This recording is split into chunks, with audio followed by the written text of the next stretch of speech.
61A lecture number 32. Announcements.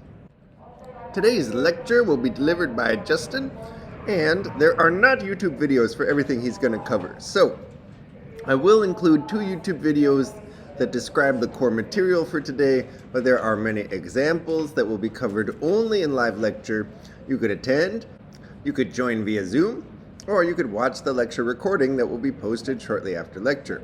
But if you only watch the videos in this playlist, you will not see all of the examples from today's lecture.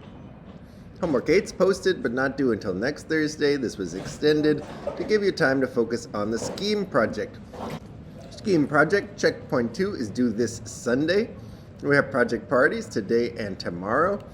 And I recommend that you try to finish the checkpoint by tomorrow because we will not have office hours this weekend.